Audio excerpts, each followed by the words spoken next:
Instead of moaning about Payday 3, I want to kick off a new era of videos on the channel as we enter 2025 that harkens back to the good old days, taking the usual Starbreeze winter break period as an opportunity to just do what I love without them announcing something daft again. You see, when we get down to it, Payday is a game built on robbing financial institutions, not shorting stocks, not stealing AI, or whatever the hell 99 Boxes is about, just good old bank heists. So, today's video is going to be dedicated to the bedrock of all heisting experiences, Payday's 14 daring bank heists across all 3 games in the franchise, discussing locations, approaches, and most importantly, comparing what's in each vault to work out which is truly the definitive Payday bank heist. Let's start with the criteria. Every heist is going to be rated on a scale of 1 to 10 based on 4 core principles: its financial bounty, including potential for additional loot, its potential for variety and innovation as far as core heisting mechanics are concerned, the odds of you getting caught or imprisoned whilst doing some of these insane things, so the risk or difficulty factor, and the general indescribable joy you get from pulling off a heist on the bank. I'll take the average of these 4 scores, and anything above an 8 gets a Bane seal of approval as a must-heist destination for tourists. We'll be travelling from Payday the Heist First World Bank all the way up to the series' latest bank heist, back where we started in Payday 3. Got it? These scores are completely arbitrary, please don't get mad at me.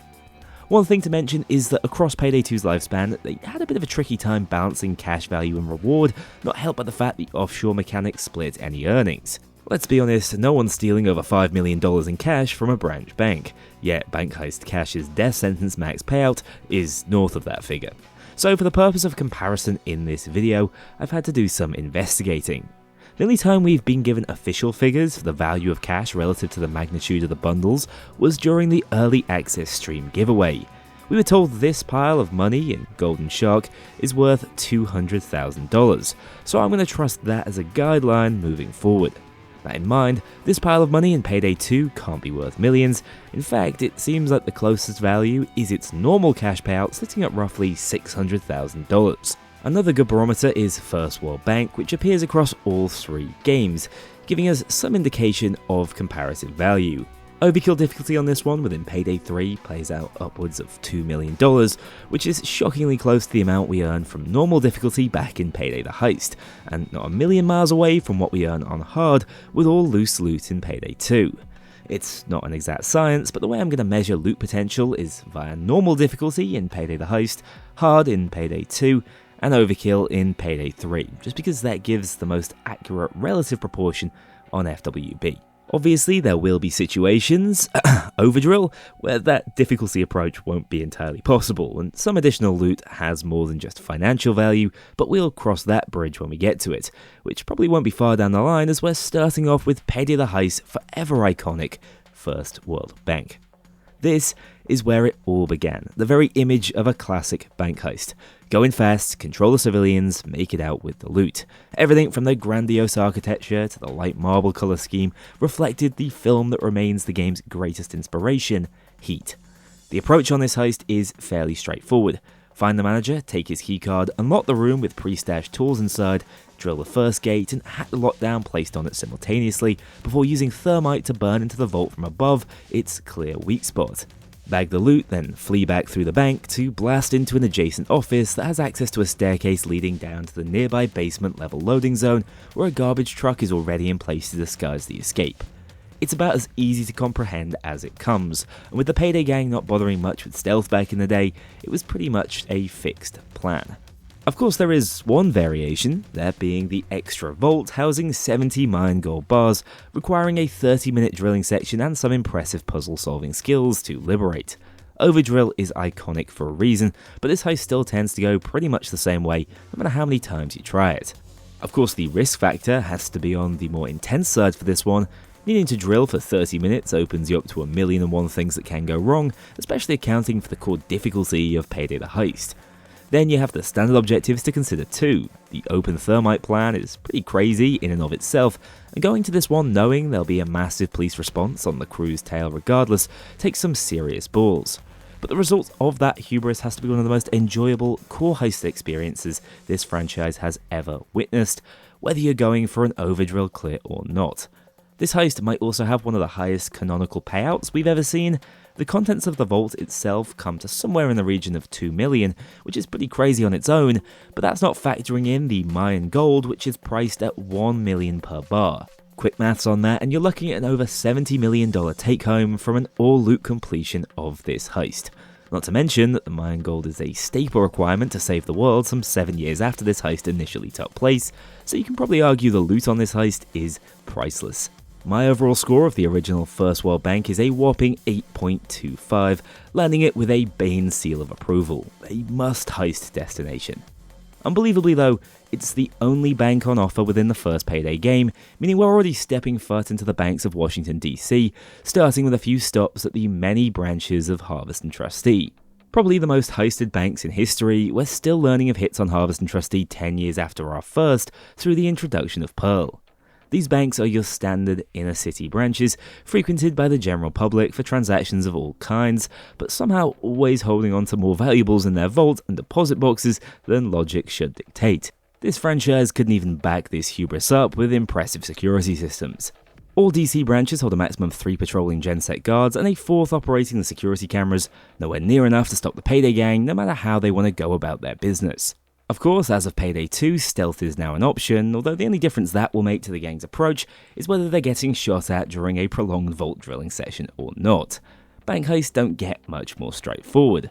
The thermal lance burns through the lock, and sometimes, in their infinite wisdom, those security experts at Harvest and Trustee drop another thin metal gate in the crew's way, although given their expanded arsenal in Payday 2, this doesn't slow much down. The risk factor is also notably lower here, given that they can keep things completely quiet to avoid a police response. Although any heist that requires you to sit out in the open and drill has some inherent risk, especially with equipment this inconsistent. Then there's the matter of the loot. Every bank is different, some hold cash, others gold bullion, while some variants store all valuables away in safety deposit boxes. These variations can impact the quality of the individual bank heist. For example, cash is comfortably the least risky option, given it's comparatively lightweight and quick to move, but it also holds lower value than gold, meaning that extra risk is also rewarded. Although, I don't know about anyone else, I find it a hell of a lot more enjoyable pulling off a heist that doesn't have me moving at a snail's pace all the time. Finally, the deposit box hits are very much a lucky dip, with greater variation in difficulty and loot value. Sometimes you'll get lucky, and with the over 9,000 saw equipped, these things won't remain safe for very long. But if you just leave it down to your lockpicking skills, don't expect to have much fun. In all, you're looking at somewhere in the region of $1.4 million for deposit boxes, 1.6 from cash, and 1.8 if your target is gold. Fairly impressive regardless of the approach, although given their limited variation and basic premise, despite being the quintessential Payday 2 experience, I'm going to have to score them at 5.75, 5.5 and 4.75 out of 10 respectively. Not a must visit, but still a financial institution full of memories for most, even if they're seldom full of cash. The trip down memory lane continues as we head over to a very specific Harvest and Trustee branch, the Firestarter H&T, with all the Mendoza's marked funds. Of course, as with the 3 bank heists I've just rated, the approach is fairly straightforward in either stealth or loud, with the thermal lance doing a good 90% of the heavy lifting. I have to give a bonus point for outright setting the bloody cash on fire though, it's too metal not to. Sadly, that means the loot value on this one is virtually non-existent as we burn through almost all the cash. Deposit boxes are still available if you don't mind asphyxiating whilst opening them up, but the loot reward is still south of $0.5 million. I know we get paid for the recording too, but Hector's a dodgy bastard, so I'm not even sure we should feel good about that. The risk shouldn't be understated with this one though, bearing in mind we were set up with an electric current running through the vault door and directly into our bodies whenever we try to drop the conductive lance in place without first turning off the power supply. I'm happy to up the fun factor on this one too, as despite being set in another generic Harvest and Trustee bank, the context of the Hector Mendoza plotline makes it just that bit more unique, rounding out with a final score of 5.5 out of 10, held back predominantly by its pathetic money-making opportunities. Believe it or not, those were the only banks Payday 2 launched with, although it didn't take long before that roster was bolstered by GoBank during Christmas 2013. The aura of this bank is definitely up there, with the GO standing for Global Offensive as a Counter-Strike map spin-off. This host is specifically known for its immense RNG variations, ranging from a police presence already on the heist, an additional genset van to rob, or simply starting with a vault inspection, saving a massive amount of heartache in stealth. In terms of the actual approach, although you'll need to be vigilant around these variations, it's pretty damn simple. In stealth, go in, take out the cams and guards, control the sieves and locate 2 keycards to override the vault lockdown, waiting out a timer by answering phone calls, and attempting to convince Genset Control not to send anyone to check in on the location. Then simply slip the lasers and open some deposit boxes to secure the loot required, unless of course a blackmailer calls you up and requires their own split of the take. In Loud, it's even simpler, as we just bring back the thermal lance to force the vault open and set up a cage to load it into for an aerial snagging escape, before fleeing ourselves through the maze-like sewers to get the cops off our tail. No real variation in approach is a weakness, although you have to appreciate the extra steps when compared to the standard Harvest and Trustee hits. You also have to account for the risk of stealth being a nightmare, depending on phone call RNG and the brazen lunacy of setting up a metal cage out in the open whilst directly in the line of sight of snipers.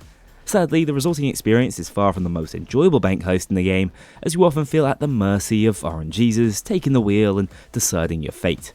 As for loot value, this one's actually quite disappointing, given it's just a variation of the deposit bank heist, earning us roughly 1.7 million in total, landing with a final score of 5.5, one to experience, just preferably not in stealth. The next bank heist on the docket is one that many players might have missed or not considered when touring DC. You see, Election Day's Plan C involves the crew blowing up a bunch of voting machines in the guise of blasting into the neighbouring Capital Savings Bank, which we rob anyway just to keep the ruse up. This vault is another standard issue requiring the thermal lance once more, and contains massively varied amounts of loot ranging from 12 bags of cash to absolutely nothing, bearing in mind they didn't really case this one before blasting in. The approach is very similar to any other standard bank heist, although there are extra steps to make sure the election is rigged simultaneously, which at least keeps things fresh. The risk vector is run-of-the-mill on this one. As long as you don't blow yourself up alongside the ballot machines, you should be just fine, although lugging the maximum 12 bags of cash all the way to the van isn't ideal if you're not proficient at dodging sniper fire. Overall, this one can earn somewhere in the range of $1.8 million, which isn't bad for a side quest whilst rigging an election, and is certainly a fun variation on the formula, even if the approach remains limited with stealth out of the equation. It's a fun romp too, with its very unique setting, dragging it up to a fair 6 on the bank heist scoreboard. But just about every bank I've shown you so far pales in comparison to the majesty of the Benevolent Bank, known for effect as the Big Bank. This heist does anything but keep it simple, bringing with it detailed pre-planning that massively impacted how this blockbuster heist could play out. Whether you're dropping a giant piggy bank named Floyd through the roof of this 19th century ornate masterpiece of architecture, or just planting thermite in advance, the scale of this one is unmatched by even the First World Bank. The beast is a drill so powerful it has to be carried in separate parts and constantly maintained, but this is the level of force required to smash through the thickest vault door we've seen so far, unless we planned ahead to burn through one of its weak points and enter directly into a loot cage. You see, this vault is vast, consisting of multiple sections, each with their own contents, ranging from cash and gold to even relics and antiques hidden away within deposit boxes. Honestly, this one has the lot. Then, depending how you set up your assets, you'll either need to drag the haul to the roof for a classic chopper escape, call in a bus to crash into the bank directly from the car park, blast into a renovated section of the building to zipline the loot out that way, or rewire the elevators to access the underground car park directly by foot. That's not even considering the possibility of stealthing this one, which involves some of the same steps as Loud, such as setting off the time lock to enter the vault area, but then has us use a preserved thumb that Bane handed us in advance to complete a biometric security check to enter the vault silently. It's a bloody masterpiece of heisting excellence, with each and every approach coming with its own pros and cons, as well as incredible set-piece moments. Not to mention the risk factor and bragging rights are through the roof on this one. Facing down an army of snipers whilst operating a crane to drop the giant pig hiding the drill, ballsy. Dodging more lasers at the building site escape, or facing down dozens of SWATs at the rooftop, all incredible feats of heisting brilliance that land this one up there with the all-time greats. Not to mention, the contents of the vault come in at around $3.5 to $4 million, which is absolutely immense for just a single bank. All in all, a final score of 9.25 just about does this one justice. The bank heist to end all bank heists, the likes of which we've never seen replicated, and thoroughly deserving of Bane's seal of approval. Next up, the return of a classic, our second visit to First World Bank in New York. Impressively, since the first heist, they've changed just about nothing. The core approach in Loud is virtually identical. Grab the keycard, drop the drill, thermite, etc. The only real difference is that bag loot mechanics have evolved at this point, meaning we need to chuck them down a dubiously convenient vent system and resecure them down at the garbage truck in the basement. Stealth is also now possible, requiring the full assistance of an inside woman who helps us to open up the gate silently and actually reach the vault. Here we use a pair of genset keycards to activate its unlocking protocol and steal the loot exactly the same way, walking through a door to the nearby officers instead of blasting through any walls. As for Overdrill, it's back again with almost identical rules to on the Payday the Heist outing. Whether we're meant to believe they stock it up with another 70 million worth of ultra rare mined gold with magical properties, it's tough to say, but it sells just the same, so can't be ignored. Yet again, as a result, the loot potential is out of the stratosphere, whilst the approach variety has been improved by Bane finally opening up to stealth methods. Sadly, this one just lacks some of the intangible source First World Bank had back during the first game, probably because it's the second time we're doing all of this, so I can't give it quite as high a fun factor score, leaving it with an identical 8.25 overall, still more than enough to get that Bane seal of approval. Moving much later into the Payday 2 narrative, we didn't rob a bank for years until the old Brooklyn Bank in late 2017. This is a loud-only heist, sadly limiting the approach points I can give it, but the crew at the very least have a variety of tools at their disposal to break into the vault depending on RNG. I'm also a huge fan of any heist that involves smashing a vehicle through an entranceway, spoilers for later in the video. After making it into the classic vault area, there are a bunch of permutations to consider. We can just drill straight through, or load some thermite on to weaken it up before using a pulley system to rip the door off. These tools can also be stashed in a number of different locations or drop mid-heist depending on the set RNG plan. It does wonders for this one's reheist ability.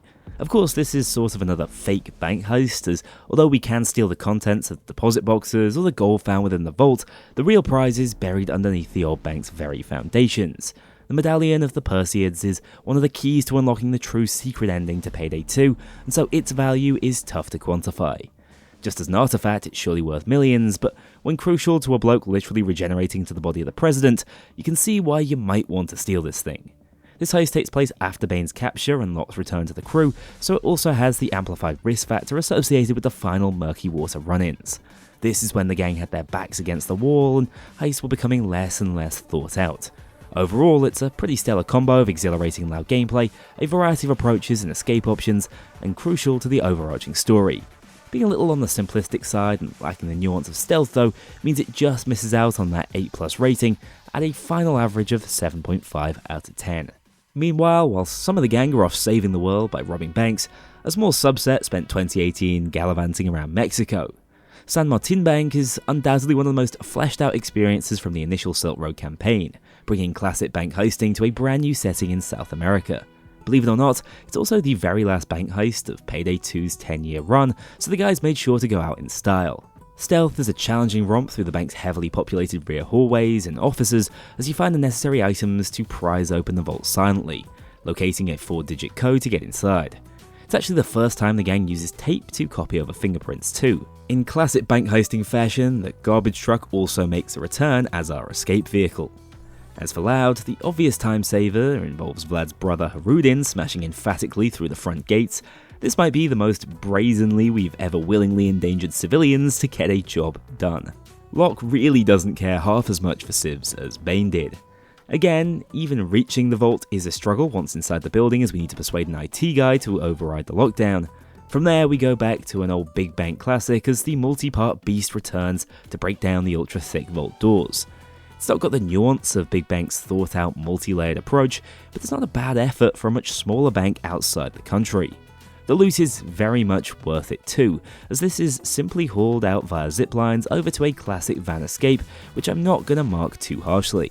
Alongside the usual deposit boxes, San Martin houses many of the last treasures of the Russian Imperial Romanov family, executed by the Bolsheviks in 1918. This is actually some of the most intriguing loot we've ever stolen, and hinted at the true power and connections Vlad might have had access to were he not castrated in Payday 3. The icing on the cake has to be the rare Fabergé egg, which boosts the loot value of this one even higher. Antiques and artifacts almost always seem to fetch higher prices than cash and gold. As a result, this one is another massive earner for the gang. The risk factor and reputation earned for pulling this one off is also impressive. I mean, this is one of the only ever heists where one of our known conspirators gets caught as a result of the brash plan. Harudin is the subject of our next heist, Breakfast in Tijuana, because of the ramming incident. This all tallies into an impressive score for a heist coming so late into Payday 2's life cycle, earning another Bane seal of approval, despite him not being around for it, with an 8.25 out of 10. Moving now on to the final game, The Dark Sheep, Payday 3, for one of the most straightforward heists in our careers, no rest for the wicked.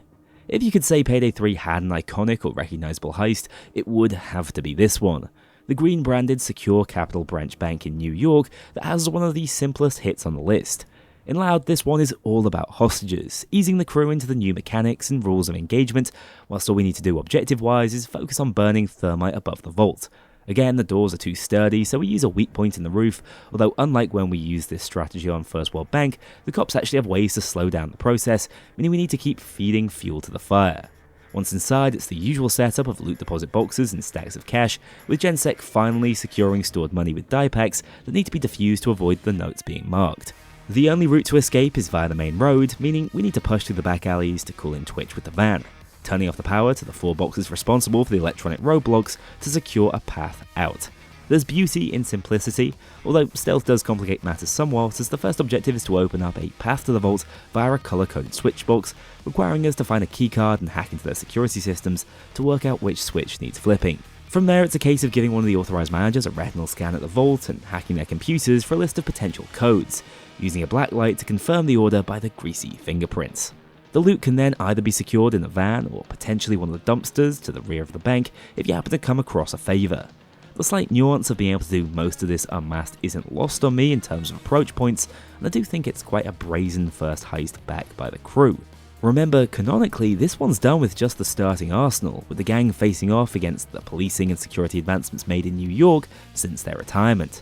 Believe it or not, this is one of my favourite heists in the game still, but it's tricky to score highly given its extremely meagre take. Less than $0.5 million is poor earnings, especially accounting for inflation. You could give some bonus points for the Wixia intel we later used to inform us of 99 boxes, but that hardly feels relevant given Mac tells us exactly what to do later on, meaning this one caps out at a disappointing score of 6.5 out of 10. Golden Shark is undoubtedly a step up though. Again, this is a dual approach heist with a set of 3 core barriers to crack standing in the way of the vault. First is a simple metal gate to the upper floors, solved by a drill or keycard found within one of the 3 offices. Then we have the electronically sealed doors requiring Wi-Fi hacks and a PC override, or a 4-digit code in stealth, found by hacking into the bank's security mainframe. Lastly, we have the vault itself, which either needs a series of 4 coloured switches flipped and a manager authorised keycard to open, or if you're going in loud, a good old-fashioned thermal drill does the job. The loot then needs to be moved up to the roof or down to the car park depending on the silent status of the heist, escaping either via van or chopper.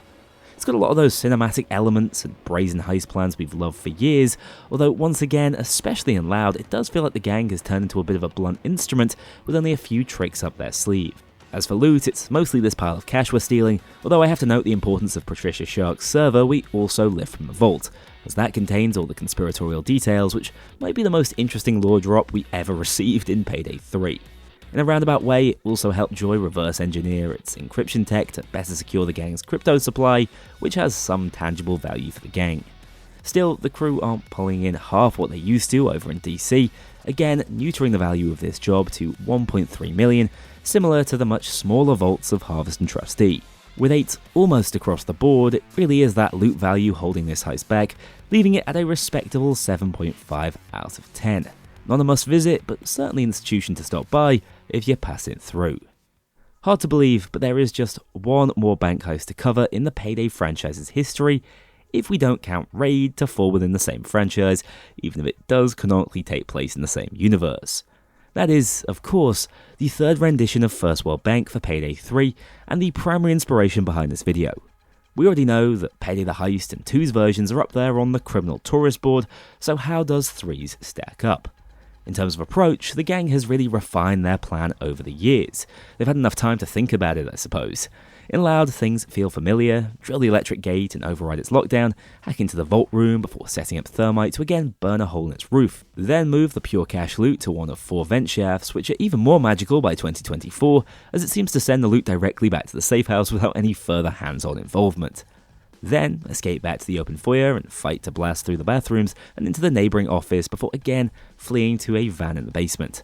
In Stealth, things get a little more complicated, requiring just about every trick in the book to turn off the metal detectors, secure access to a 4-digit code, and again, work with an inside man to hack into the highly secure rear of the bank.